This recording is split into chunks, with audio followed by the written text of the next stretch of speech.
নমস্কার বন্ধুরা, prime civil সাপোর্টে আপনাদের সকলকে জানাই স্বাগতম। অনেকের মনে কিন্তু অনেকটা ডাউট থাকে যে কি করে স্ল্যাবে যে রড ফেলানো হয়। তো আজকে একটা সরাসরি একটা সাইডে চলে এসেছে, আপনারা দেখতে পাচ্ছেন এখানে। তো এখানে অলরেডি কিন্তু রডের বাঁধানোর কাজ অলরেডি শেষের পথে। তো আজকে আমি আপনাদের দেখাবো কি করে ইকোনমিক্যাল ওয়েতে L/4 ডিভিশনে ক্র্যাঙ্কটা তোলা হয়, সেটা নিয়ে এই ভিডিওটা এটা রয়েছে আপনাদের জন্য। তো আপনারা প্রথম থেকে শেষ পর্যন্ত এই ভিডিওটা মন দিয়ে দেখুন, কারণ প্র্যাকটিক্যাল ওয়াইজে কি করে এখানে L/4 ডিভিশনে ক্র্যাঙ্কটা তোলা হয় সেটা এই নিয়ে আজকে ভিডিওটা।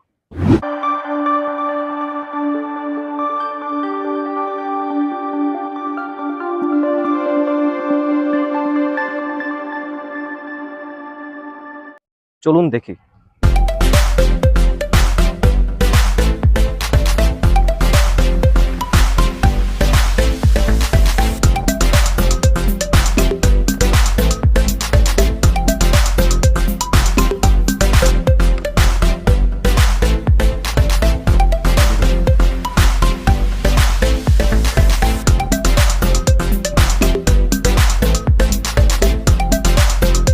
শুরু করার আগে আমি কিছু বেসিক ইনফরমেশন আপনাদের বলতে চাই যে আমাদের যে স্ল্যাব আছে, স্ল্যাব কিন্তু দু প্রকারের হয়। এটা হলো গিয়ে, একটা হলো গিয়ে 1A স্ল্যাব, একটা হলো গিয়ে 2A স্ল্যাব।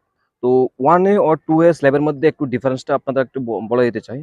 দেখুন, আমাদের যে লম্বা সাইড আছে একটা, দেখুন এই যে স্ল্যাবটা দেখুন, একটা স্ল্যাব দেখুন, এখান থেকে ওখানে অব্দি একটা লম্বা সাইড আছে, তারপর এখান থেকে একটা, মানে এটা আর সাইড আর এটা হলো গিয়ে লম্বা সাইড। তো তো এখন দেখতে পাচ্ছেন যে এই যে লম্বা সাইডটা, এই যে লঙ্গার স্প্যান আপন শর্টার স্প্যান করার পর আমাদের যদি অ্যান্সারটা যদি 2 এর বেশি আসে, তাহলে সেটা হবে আমাদের 1 ওয়ে স্ল্যাব। ঠিক আছে?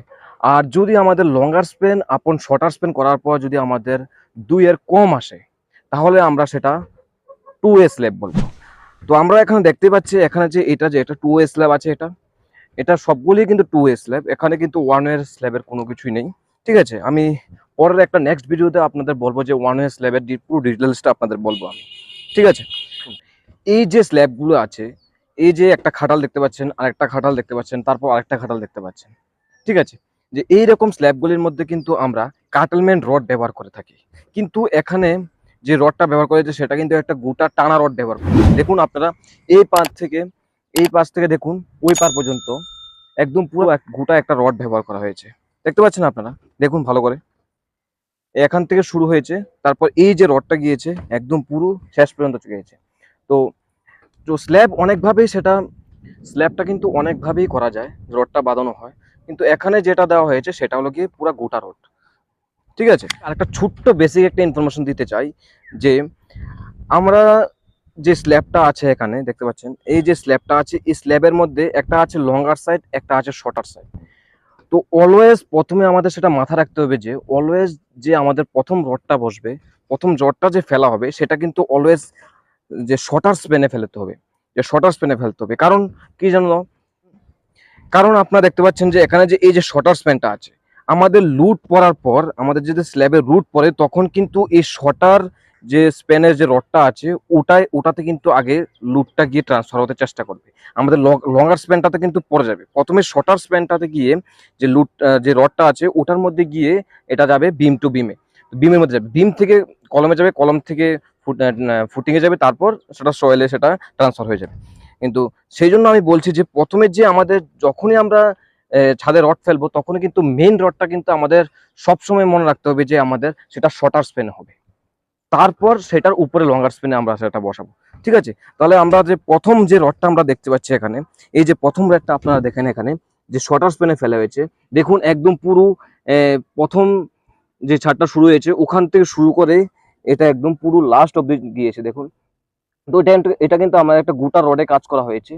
তো দেখতে পাচ্ছেন আপনারা যে প্রথমে যে আমরা মেইন রডটা ফেলবো, অবশ্যই সেটা প্রথমে নিচে হয়েছে। দেখুন দেখুন এই যে দেখতে পাচ্ছেন, আপনারা প্রথমে যে রডটা 6 ইঞ্চি পর পর সেটা রডটা পড়ে গেছে, দেখতে পাচ্ছেন। তারপর দেখুন যে শর্টার স্প্যান সেটা পড়ে গেছে। তারপর দেখুন এখানে যে আমাদের সেকেন্ড যে রডটা হবে, কিন্তু তখন দেখতে পাচ্ছেন এটা কিন্তু লঙ্গার স্প্যানে পড়েছে। ঠিক আছে? এটা লঙ্গার স্প্যানে পড়েছে। লঙ্গার স্প্যানে পড়ে থাকার কারণে দেখুন এই যে লঙ্গার স্প্যানে পড়েছে, এটার উপর দিয়ে 6 ইঞ্চি পর এটাও কিন্তু 6 ইঞ্চি পর সেটা চলে গেছে লঙ্গার স্প্যানে। ঠিক আছে? এখানে এই যে স্ল্যাবটা ব্যবহার করেছে এখানে কিন্তু টানা রড ব্যবহার করেছে, ঠিক আছে, এটা একটু ইকোনমিক্যাল, খরচা বাঁচে, ঠিক আছে। তো আমরা এখন দেখব যে আমাদের যে স্ল্যাবের মধ্যে কত রকমের যে রড ব্যবহার করা হয়। দেখতে পাচ্ছেন আপনারা আমাদের রডের মধ্যে মেইন বার ব্যবহার করা হয়, বাইন্ডার ব্যবহার করা হয়, টপ এক্সট্রা ব্যবহার করা হয়, ঠিক আছে, চেয়ার বার ব্যবহার করা হয়।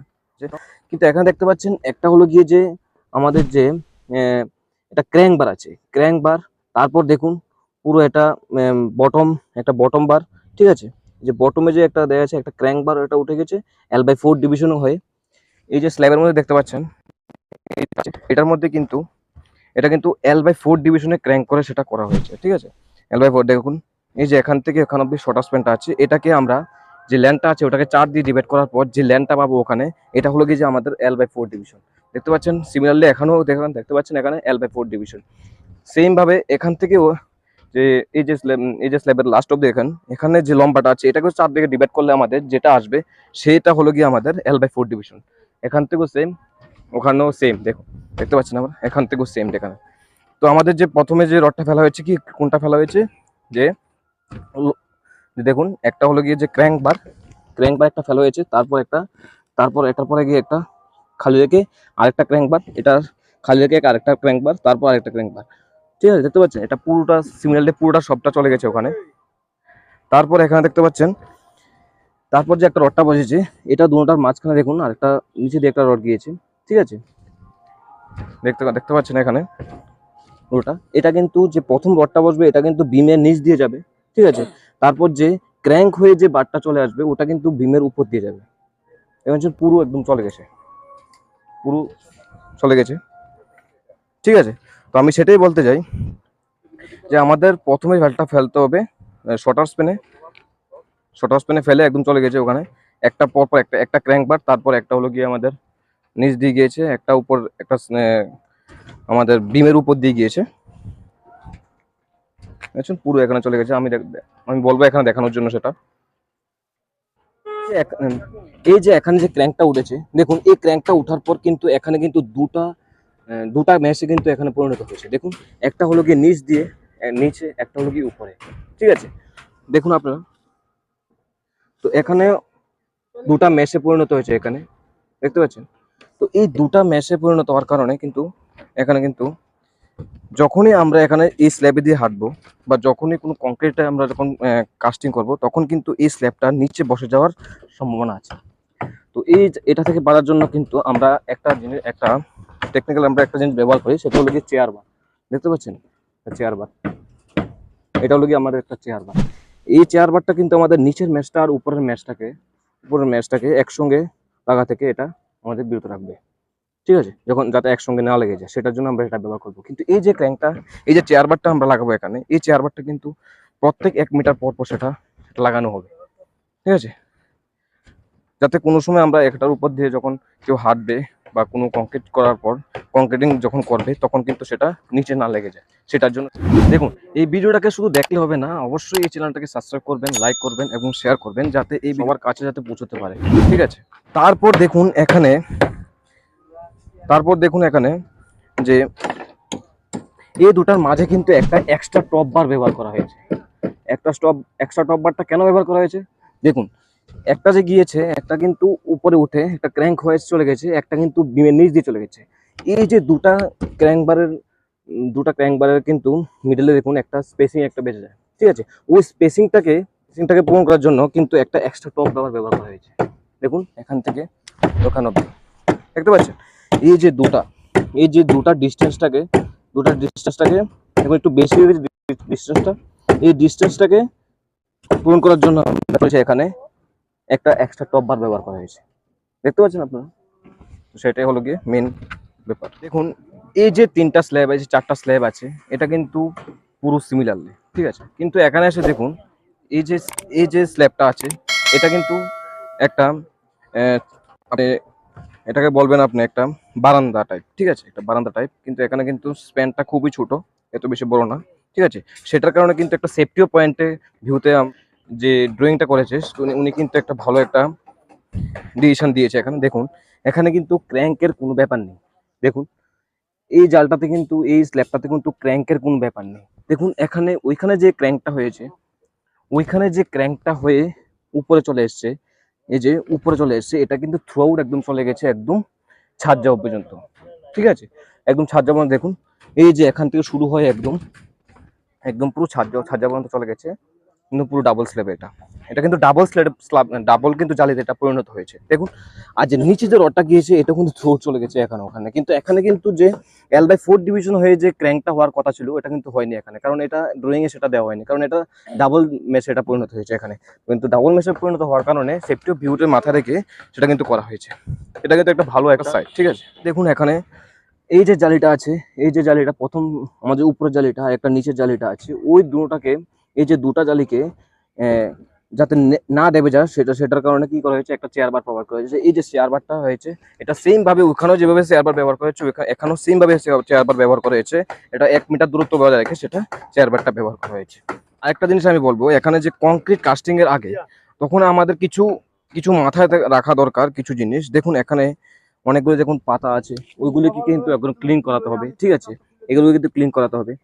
আর যে দেখুন নিচে যে শাটারিংটা আমরা দিয়েছি, নিচে যে আমরা শাটারিংটা দিয়েছি দেখুন আপনি, ঠিক আছে, এটার সঙ্গে এটা যাতে না লেগে যায় তার কারণে কি আছে, আমরা একটা কভার প্রোভাইড করি। টেকনিক্যাল বিষয়টা হলো কভার।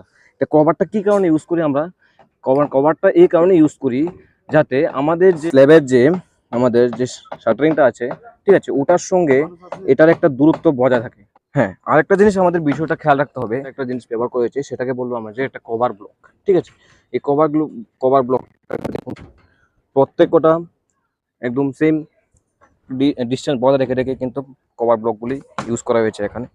এই কভার ব্লক কি ইউজ করার কারণ জানেন আপনারা, আমাদের যে রডটা আছে এটা কিন্তু যদি ন্যাচারাল যে এক্সপোজ আছে ওই ন্যাচারাল এক্সপোজে সেটা না চলে আসে। ঠিক আছে, কারণ যদি আমাদের এটার মধ্যে যদি কোনো হাওয়া বা কোনো বৃষ্টি বা কোনো কিছু পড়ে তখন কিন্তু এটাকে জং লাগার অনেকটা চান্স থেকে থাকে। ঠিক আছে, এই জং লাগাতে কিন্তু আমাদের পুরো স্ল্যাবটাকে কিন্তু পুরো স্ল্যাবের মধ্যে যতগুলো যে রড আমরা ইউজ করেছি সবগুলোর মধ্যে কিন্তু জং লেগে যাবে। তারপর কি হয়েছে, তারপর এই যে স্ল্যাবটা আছে এটা ফল করার চেষ্টা করবে। ঠিক আছে, তো সেটার জন্য আমরা কভার ব্লকটা ইউজ করেছি।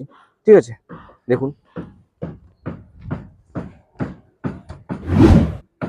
দেখুন এই ভিডিওটাকে শুধু দেখলে হবে না, অবশ্যই এই চ্যানেলটাকে সাবস্ক্রাইব করবেন, লাইক করবেন এবং শেয়ার করবেন যাতে এই ভিডিওটা সবার সঙ্গে বা সবার কাছে যাতে পৌঁছতে পারে। ঠিক আছে, প্রথমে যে বটম মেইন রডটা ব্যবহার করা হয়েছে এখানে কিন্তু মেইন রড 10 mm ব্যবহার করা হয়েছে। আর যে দেখতে পাচ্ছেন এখানে বাইন্ডার, ঠিক আছে, এখানে যে বাইন্ডারটা দেখতে পাচ্ছেন এটা কিন্তু 8 mm রড ব্যবহার করা হয়েছে। ঠিক আছে।